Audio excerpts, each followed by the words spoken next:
There is a document that spent 22 years locked inside a California courthouse, sealed, hidden, untouched.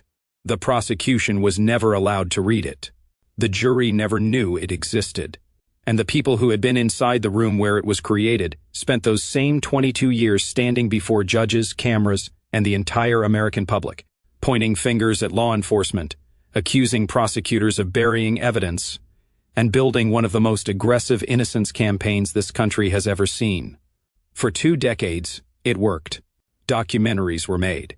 Institutions got involved. Courts listened. And the story they were telling started to feel, to a lot of people, like it might actually be true. Then a judge opened that room, and what was inside it did not just defeat a legal petition. It did not just close a chapter. What was inside that sealed transcript exposed something so deeply troubling, so specifically documented, and so impossible to explain away, that a sitting California judge felt compelled to put it in writing twice, in the same ruling, in language that stops you cold when you read it. The very people who had spent 2 decades publicly accusing law enforcement of hiding evidence were themselves, in the words of that judge, operating perilously close to doing exactly that. 22 years of a carefully constructed narrative. And it took one unsealed document to unravel all of it. But before we get to what was inside that room, you need to understand what was at stake. You need to understand who Lacey Peterson was. You need to understand what was done to her, what was done to her son Connor, who never took a single breath outside the womb, and you need to understand the full scale of everything that came after. Because by the time we reach the end of this, the word disgusting will not feel strong enough. If you are new here, this is Crimes Records, and this channel covers true crime with the depth and precision these cases deserve. Subscribe right now and turn on notifications, because this case is moving fast and every development will be covered here first. To understand what that sealed transcript revealed, you have to understand what it was sealed inside of. You have to go back to April 13, 2003, to the eastern shore of San Francisco Bay, to a stretch of rocky shoreline in Contra Costa County near a place called Point Isabel. A person walking the area that morning noticed something partially buried in the sediment near the water's edge. What they found were the partial remains of an infant boy. His umbilical cord had separated in a manner consistent with birth occurring after death, meaning that a woman's body had decomposed to the point where her uterus gave way and released the fetus into the same cold water. That infant had never taken a breath outside the womb. The following day, approximately 1 mile from where the boy was found, the body of a woman came ashore. She was severely decomposed, headless, limbs missing. DNA testing confirmed what investigators had feared since Christmas Eve. It was Lacey Peterson, and the infant was her son Connor, a boy she and her husband had already named, had already planned for, had already loved into existence before either of them ever left the world. Both of them found within 4 miles of the Berkeley Marina, where Lacey's husband Scott had told investigators he had been fishing alone on the morning she disappeared.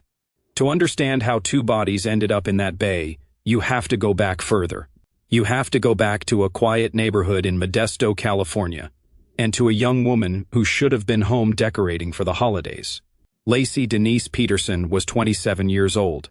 She was 5 feet and 1 inch tall, and warm by every account anyone who knew her ever gave. The kind of person who hosted gatherings and remembered birthdays and made the people around her feel like they genuinely mattered. She had studied ornamental horticulture at California Polytechnic State University in San Luis Obispo.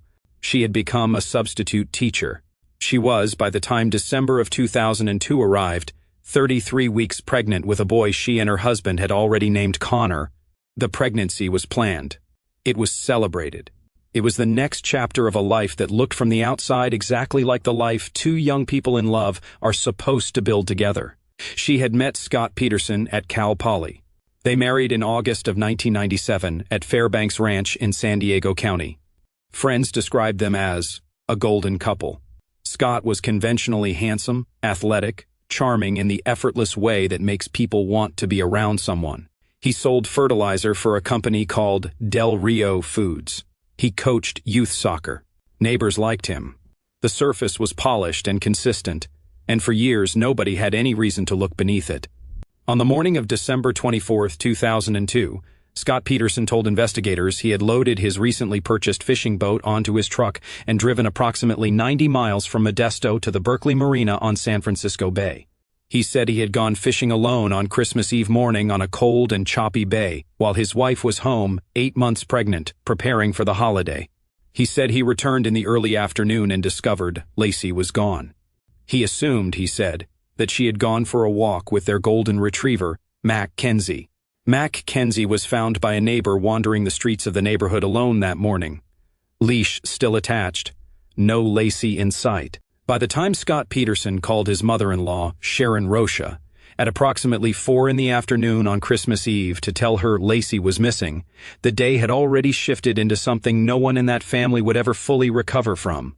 Sharon Rocha received that call on Christmas Eve. She would spend the next 2 decades in courtrooms. Within days, the disappearance of a young, beautiful, 8 months pregnant woman on Christmas Eve became national news. Volunteers flooded Modesto. Tip lines were overwhelmed. Vigils were held. And at those vigils, standing among the crowds of people searching for his missing wife, Scott Peterson was present. He appeared composed. He gave television interviews. He appeared before cameras with a demeanor that disturbed many of the viewers who watched, though disturbance alone is not evidence, and this case would not be built on disturbance alone. There was something investigators already knew that the public did not yet know. Beginning in November of 2002, approximately 6 weeks before Lacey disappeared, Scott Peterson had been in a relationship with a woman named Amber Fry. Amber was a massage therapist in Fresno. Scott had told her he was single. He had told her he had lost his wife. He had told her that the upcoming Christmas holiday would be the first he would spend without her. Lacey Peterson was alive when he said it. She was at home, 8 months pregnant with their son, while Scott Peterson was on a phone call describing her as already gone. But there is something even more specific than that. Something that a California judge would later describe in a formal court order as powerful evidence of pre-planning. On December 9, 2002, Scott Peterson purchased a 14-foot aluminum fishing boat from a neighbor. He paid approximately $1,400 in cash. He registered it under a business entity name rather than his own. He stored it in a private warehouse. He told virtually no one about it. Lacey's family did not know it existed. Most of his friends did not know it existed. He had owned it for 15 days when he claimed to have used it for his Christmas Eve fishing trip to San Francisco Bay. On that same calendar date, December 9, 2002, Scott Peterson called Amber Fry and told her his wife had already passed and that he would be spending the holidays alone for the first time. The boat purchase and the declaration of a wife already gone. Same day, Lacey Peterson was alive. Investigators began recording Scott Peterson's calls with Amber Fry in early January of 2003, with Fry's cooperation and consent. She had gone to law enforcement shortly after learning who Scott Peterson actually was, and she agreed to keep the relationship going while investigators listened in. Those recordings would eventually be played in a courtroom for a jury. Their contents were, in the most straightforward possible terms, devastating. On January 24, 2003, Amber Fry stood before cameras at a press conference alongside lead detective Craig Grogan and announced publicly that she had been in a romantic relationship with Scott Peterson and had been cooperating with law enforcement since early January. The press conference transformed the case in the public eye. What had been treated as a missing person investigation complicated by an inexplicably composed husband was now something else entirely. The mask, if not yet in legal fact, had cracked publicly. Meanwhile, investigators were following every lead connected to Lacey's disappearance. One of those leads came from Scott himself. He had told investigators that Lacey had been wearing a diamond-encrusted Croton watch on the morning of December 24th. Police located a pawned Croton watch in the area, examined it, and determined it did not match Lacey's. The lead went cold, or so the public was told. What happened next would not become fully known until a sealed transcript was opened 22 years later. Between late February and early March of 2003, a private investigator hired by Scott Peterson's own defense team visited the woman who had pawned that watch. That woman handed Peterson's investigator a pawn ticket dated February 14, 2003. Peterson's team had the document. They went to the address. They attempted to redeem the watch themselves. And then they kept that information sealed inside a private meeting for over 2 decades while publicly accusing the prosecution of burying it. That detail belongs in the middle of this story rather than at the end because it shapes the entire lens through which everything that came after must be viewed. On April 13, 2003, the partial remains of an infant boy were discovered on that eastern shore of San Francisco Bay. The following day, approximately 1 mile away, Lacey's remains came ashore. DNA confirmed both identifications. Lacey Peterson was gone. Connor Peterson had never taken a breath. Both of them found within 4 miles of the Berkeley Marina, the exact location Scott had voluntarily placed himself on the morning his wife disappeared. 4 days after Lacey's body was identified, on April 18, 2003, Scott Peterson was arrested. He was not in Modesto. He was not driving toward home. He was in La Jolla, California, a coastal community near San Diego, approximately 90 miles from the Mexican border. He had dyed his hair and beard blonde. He was carrying approximately $15,000 in cash. He had multiple cell phones. He had his brother's identification, not his own. He had camping equipment, survival gear, and golf clubs. He had Viagra. The prosecution would later characterize this as a man preparing to flee to a country where extradition on escape from prison charges is not a crime.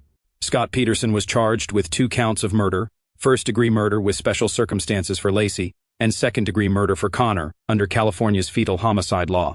The trial was moved from Stanislaus County to Redwood City in San Mateo County due to the overwhelming pre-trial publicity. The prosecution team consisted of District Attorney Rick DiStasso, Assistant District Attorney Dave Harris, and Assistant District Attorney Birgit Flatiger, who would later become District Attorney herself.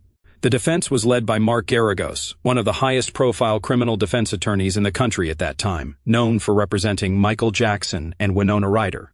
Garagos was aggressive, media-savvy, and built a defense centered almost entirely on the theory that the real perpetrators were connected to a burglary that had occurred across the street from the Peterson home on the morning of December 24, 2002. The prosecution built their case layer by layer. The first layer was physical. A single strand of hair, consistent through mitochondrial DNA testing with hair from Lacey Peterson's maternal line, had been found clamped in the jaws of a pair of needle-nose pliers inside Scott Peterson's fishing boat. The boat he purchased on the 9th of December. The boat he told almost no one about. The boat he claimed to have used on the morning his wife disappeared. That hair was sitting in those pliers, and the DNA profile it carried connected directly to Lacey's maternal bloodline. The second layer was also physical. Concrete material recovered from the cover of Peterson's boat was matched in composition to both a homemade anchor Peterson admitted constructing and the workbench inside his private warehouse where he built it. The prosecution's position was that Peterson had constructed multiple concrete anchors, not just one, and that only one was ever recovered. The concrete debris placed the anchor-making activity in direct physical contact with the boat itself. The third layer was behavioral. When detectives first questioned Peterson about whether he was involved with another woman, he denied it. He maintained that denial while investigators were actively pursuing every lead in an attempt to find his missing wife. The affair with Amber Frey established motive. It established the existence of a parallel life he was protecting. And he lied about it to the people trying to find Lacey while she was still, in the eyes of the law, missing. The fourth layer was Peterson's own voice, recorded on December 9, 2002, telling Amber Frey that his wife had already passed, telling her Christmas would be his first without her, on the same day he purchased the fishing boat. His wife was alive. He was describing her as gone. The defense argued that the burglary across the street on Christmas Eve morning pointed toward alternate suspects. They argued that a tipster had reported seeing a suspicious van in the area. They argued that mail visible in a mailbox provided a crucial timeline reference. They argued that the real perpetrators had encountered Lacey during a morning walk and abducted her. Garagos built this theory carefully and presented it to the jury as an explanation the investigation had refused to pursue. Because law enforcement had decided from the beginning that Scott Peterson was guilty and never looked anywhere else. The jury listened. They deliberated for approximately 7 days across 2 weeks. On November 12, 2004, they returned their verdicts. Guilty of first-degree murder with special circumstances for Lacey Peterson. Guilty of second-degree murder for Connor Peterson. On November 22, 2004, they recommended the death penalty. On March 16, 2005, Judge Alfred DeLucchi formally sentenced Scott Peterson to death and transferred him to San Quentin State Prison. And then something began. Something quieter than a trial, but in its own way just as consequential. A post-conviction campaign that would run for 2 decades, grow more sophisticated with every passing year, attract institutional support from one of the country's most recognized innocents. Organizations, generate multiple documentary films and television interviews, and ultimately rest on a set of claims that a sealed court transcript was quietly contradicting the entire time.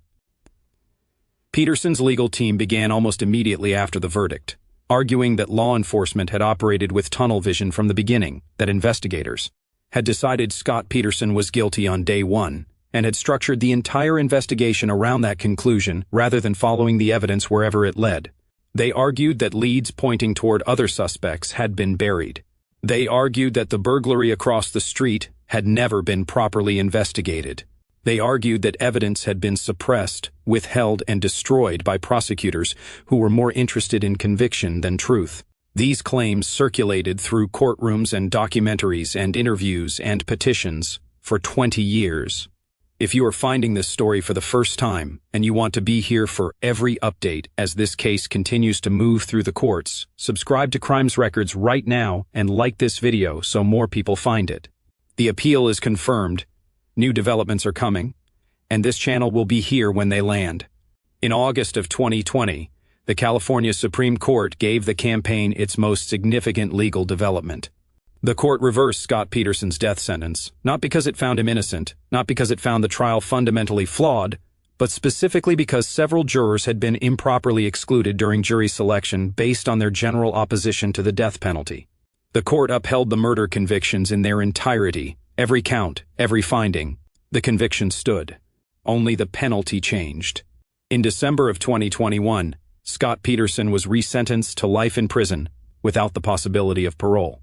At that resentencing hearing, Sharon Rocha stood in the same courtroom as the man she held responsible for her daughter's death and her grandson's death. She faced him directly, and she told him that he had betrayed her daughter, her grandson, and everyone who had loved them. Sharon Rocha had been sitting in courtrooms connected to this case for nearly 2 decades at that point. She would keep sitting in them. The California Innocence Project took on Peterson's case and gave the post-conviction campaign a level of institutional credibility and legal infrastructure it had not previously possessed. They filed habeas petitions on his behalf. The second petition focused on a claim that a juror had lied during voir dire by concealing that she had been the victim of a crime while pregnant, which the defense argued had biased her against Peterson. That claim remains active before the California Supreme Court as of 2026. 2 separate legal tracks now running simultaneously, both heading upward. And then came the third habeas petition, filed in 2025. 14 claims, including a claim of actual innocence. Not a procedural error, not a technical violation, actual innocence. The argument that the wrong man had spent more than 2 decades inside a California prison for something he did not do. The petition was built around a framework the public had heard versions of for years. The burglary across the street on Christmas Eve 2002 pointed toward alternate suspects. A tipster had reported seeing a suspicious van in the area.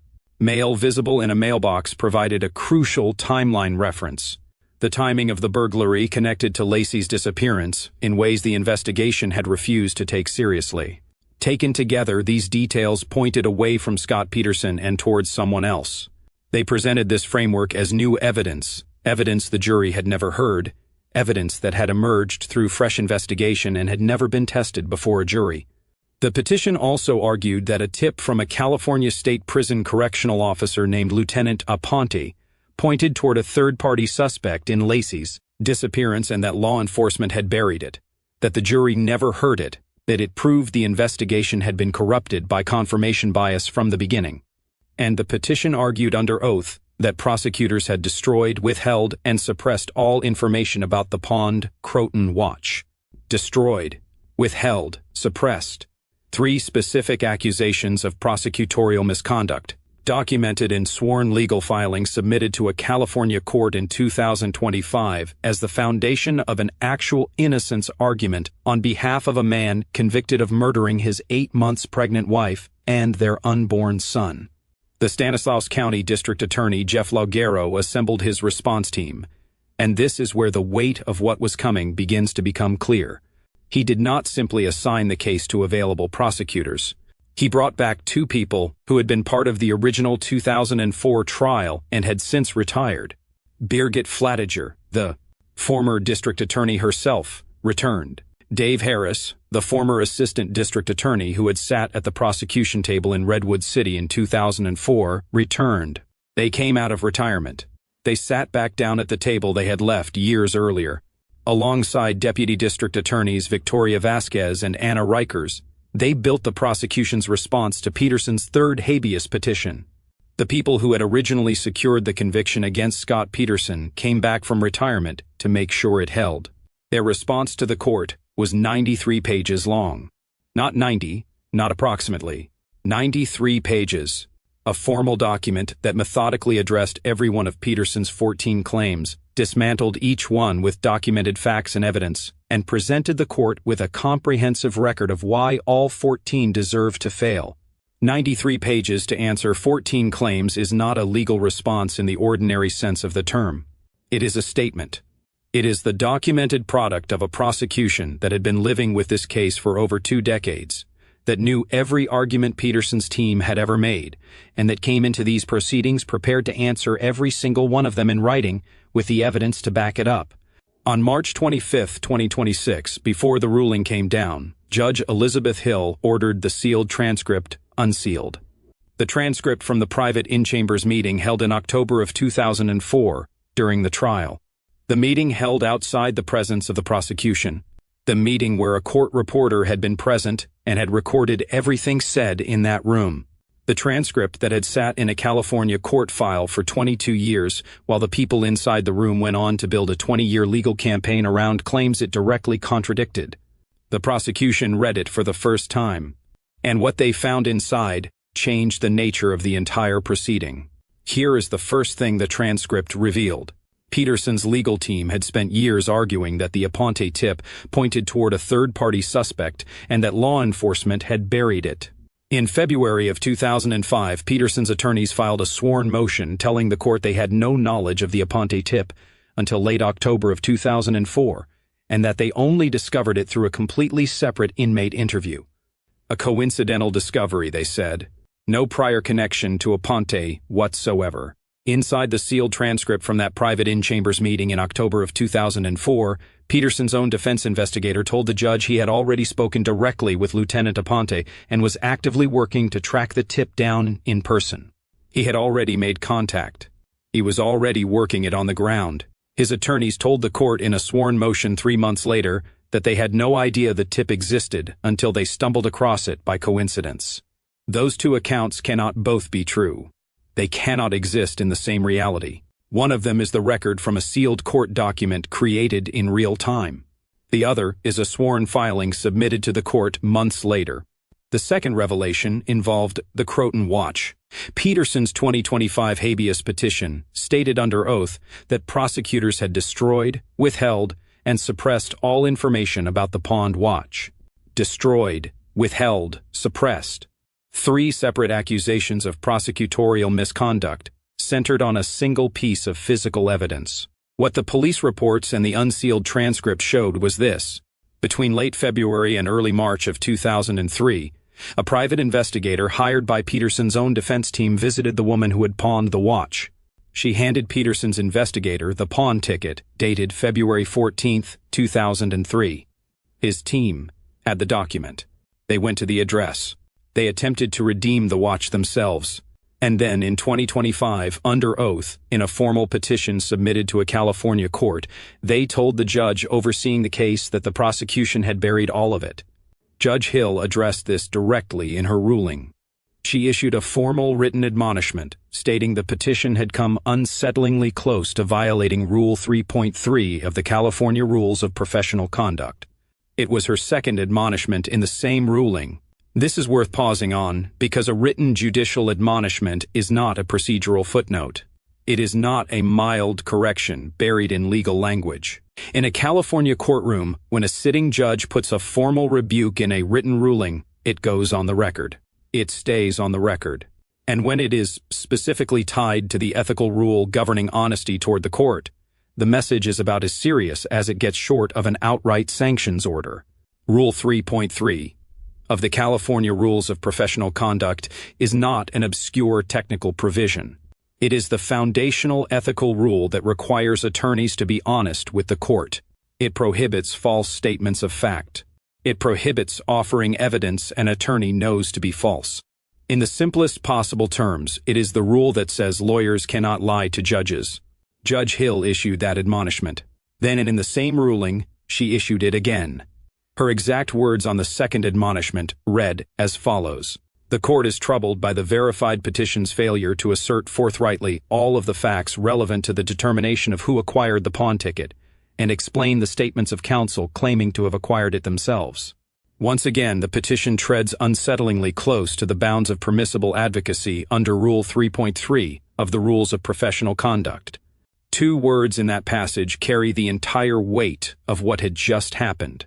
Once again means this was not the first time in that same ruling that the judge had found reason to formally question the candor of what Peterson's legal team had filed. It was the second time. Same ruling. Same defense team. Same pattern. Documented twice in writing by a sitting judge in a signed court order that is now permanently part of the public record. The third revelation struck at the central framework of what the Innocence Project had spent years constructing as their core legal argument. When the 2025 petition was filed, the burglary-based third-party culpability theory was presented as new evidence the jury had never heard, evidence that had emerged through fresh investigation and had never been tested before a jury. The van sighting, the mail in the mailbox, the Christmas Eve timing, the alternate suspects, all of it framed as newly discovered information that warranted a second look. The sealed transcript from October of 2004 contained a conversation in which Peterson's own defense counsel laid out that exact theory to the trial judge. The van sighting, the mail in the mailbox, the Christmas Eve timing of the burglary, the third-party culpability argument placing responsibility on the burglars. All of it was detailed by the defense team in that sealed in-chambers meeting in 2004. The jury did hear it. The defense presented it at trial. The jury evaluated it. And the jury rejected it. For 20 years after that rejection, the same argument circulated publicly as though it had never been examined. It appeared in documentary interviews. It was referenced in legal filings. It became a central feature of the post-conviction narrative that Peterson's supporters built and sustained across 2 decades of media coverage. And in 2025, it was formally submitted to a California court as new evidence that had never been tested. The sealed transcript proved it had been tested in 2004 by a jury who said no. The Stanislaus County District Attorney's Office addressed all of this in their official May 12, 2026 press release. The defense team that spent years publicly accusing law enforcement of hiding evidence was itself, in the words of the presiding judge, operating perilously close to doing exactly that. That characterization is not a media commentator's opinion. It is not a prosecutor's rhetorical framing. It is a description drawn directly from what a California judge wrote in a signed court order that now sits permanently in the public record. On April 2007, 2026, Judge Elizabeth Hill reviewed everything both sides had submitted. She worked through all 14 of Scott Peterson's claims across 116 pages of her own analysis, and she denied every single one. All 14 claims. 1 ruling. 0 survived. Peterson's team had staked the petition on a claim of actual innocence, and Judge Hill did not simply set that claim aside. She engaged with it directly, and when she rejected it, she did something prosecutors rarely receive from a court in post-conviction proceedings. She cataloged the evidence of guilt, point by point, in her own written analysis. The first item she addressed was the hair. A single strand consistent through mitochondrial DNA testing with hair from Laci Peterson's maternal line, found clamped inside the jaws of a pair of needle-nose pliers recovered from inside the fishing boat Scott Peterson purchased on December 9, 2002. The boat he told almost no one about. The boat he claimed to have used for a solo fishing trip to San Francisco Bay on the morning his wife disappeared. That hair was in those pliers, and the DNA profile connected directly to Laci's maternal bloodline. The second item was the concrete debris. Material recovered from Peterson's boat cover matched in composition to both the homemade anchor Peterson admitted constructing and the workbench in his private warehouse where he built it. The concrete physically connected the anchor-making activity to the boat itself. The prosecution had argued at trial that Peterson constructed multiple anchors and that only one was ever recovered. The debris on the boat cover placed that construction work in direct contact with the vessel he used on December 24th. The third item was behavioral. Peterson's direct lies to law enforcement about the Amber Frey affair during an active missing person investigation. When detectives questioned him about whether he was involved with another woman, he denied it. He maintained that denial while investigators were following every lead connected to his wife's disappearance. The affair established motive. It established the existence of a life he was protecting. And he lied about it to the people trying to find Laci. The fourth item was Peterson's own recorded voice telling Amber Frey on December 9, 2002, that he had lost his wife, that Christmas would be the first he would spend without her. His wife was home and alive when he said it. He said it on the same day he purchased the fishing boat. Judge Hill called that combination powerful evidence of pre-planning and wrote it into the permanent court record on April 27, 2026. Peterson's attorneys had argued that the conviction was built on who he was rather than what he did, that the jury had been swayed by his character, by the affair, by his demeanor rather than by actual evidence of guilt. Judge Hill's response to that argument was direct. She wrote that his statements predicting Laci's disappearance were powerful evidence of pre-planning, and his lies about the existence of the affair during the police investigation were evidence of consciousness of guilt. He made the first holiday without her statement to Frey on the same day he purchased the boat. That is not a character judgment. That is a documented fact confirmed in writing by a court. The district attorney called the sealed transcript the real bombshell. Not the ruling, not the 14 denied claims, not 22 years of a conviction surviving. Another legal challenge. The transcript. Because what was inside it did not just defeat a habeas petition. It called into question the foundation of the entire post-conviction narrative Scott Peterson's legal team had been constructing for 2 decades. Peterson's attorneys have confirmed the fight is not over. The legal team has publicly stated their intention to take the case to a higher appellate court, challenging Judge Hill's ruling and arguing that her application of habeas corpus standards was legally incorrect. A separate matter also remains active before the California Supreme Court, where the appeal concerning the juror bias claim from the original 2004 trial continues to move through the system. 2 active legal tracks, both confirmed, both heading upward. But the legal landscape Peterson's team is now operating in is not the same one they were working in before April 27, 2026. The unsealed transcript is a permanent part of the public record. It cannot be sealed again. Every argument Peterson's attorneys make going forward will be evaluated by appellate judges who have access to a document showing a documented pattern of the defense team telling courts one version of events while the sealed record reflected something different. That is not a detail that disappears between filings. It travels with the case at every level it reaches. There is also a documentary coming. The A&E series titled Scott Peterson, The New Evidence is scheduled to air in the summer of 2026. It was produced alongside the Innocence Project's legal effort and features veteran defense attorney Chris Pixley examining the case timeline. The series was designed as the public-facing companion to the 2025 petition, built to run parallel to the legal push and bring the alternate evidence argument directly to a national audience. It will now air into a fundamentally different environment than the one it was produced in. The petition it was built around has been denied in its entirety. The transcript that was sealed when the documentary was being made is now open, and the judge who oversaw the very proceedings the series was meant to support issued 2 written admonishments to the defense team in a single ruling. Whatever the series presents as evidence of Peterson's innocence, Viewers will encounter it knowing that a sitting California judge has already put her concerns about the defense team's candor toward the court in writing, in a signed order, in the permanent public record. Before we reach the end of this, there is a name that has appeared at the edge of every courtroom, every filing, every ruling, every development across more than 2 decades, and it deserves to be spoken directly rather than treated as background context. Lacey Peterson was 27 years old. Her son Connor never took a breath outside the womb. Their names were written into federal law through the Unborn Victims of Violence Act, signed by President George W. Bush on April 1, 2004. A law that exists because of what happened to them. A law that carried their names into the permanent legislative record of this country, not as a footnote, but as the reason the legislation exists at all. Lacey's mother, Sharon Rocha, has attended years of post-conviction hearings. She testified at the original trial. She stood at the resentencing in December of 2021 and faced Scott Peterson directly across a courtroom and told him what he had done. 2 years ago, Sharon Rocha addressed the court through a written letter. She did not make a legal argument. She did not request a specific ruling.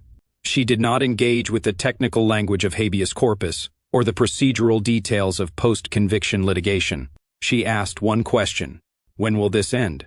California's Constitution, through Marsy's Law, Article 1, Section 28, guarantees crime victims' families the right to a prompt and final conclusion of the case. That is not a courtesy extended to grieving families. It is a constitutional promise. Sharon Rocha's letter asked simply when that promise would be honored. April 27, 2026 moved the answer closer. It did not deliver it. The appeal is coming. The case is not closed. What is closed, and closed permanently, is the argument built on top of a sealed room that has now been opened. The claim that law enforcement concealed evidence. The claim that prosecutors buried the watch. The claim that the burglary theory was new ground that no jury had ever examined. The claim that the defense had no knowledge of the Aponte tip until it fell into their lap by chance. The sealed transcript contradicted every single one of those claims.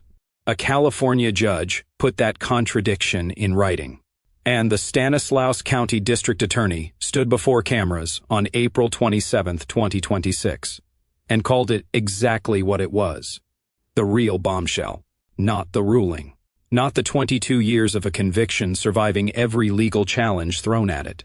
The transcript. Because what was inside it did not just close a chapter of the Peterson post-conviction story. It reframed the entire narrative. It showed that the legal team, which spent 2 decades accusing law enforcement of hiding evidence, had itself, in the words of a sitting judge, come perilously close to doing exactly that. Twice. In sworn filings. In the same proceeding. Lacey was 27. Connor never breathed. Sharon Rocha is still waiting for an answer to her question. The sealed room is open now. The answer is still being written. If this case matters to you, if you want to be here when the appellate ruling comes down, when the A&E documentary airs into the wreckage of everything the petition was built on, when the next chapter of this legal fight lands in a California court and gets decided, subscribe to Crimes Records right now and turn on notifications. Like this video so it reaches more people who deserve to know what that sealed transcript actually contained. Drop in the comments what you believe happens next. Does the appeal find any ground to stand on? Or does the transcript follow Scott Peterson's legal argument all the way to its conclusion?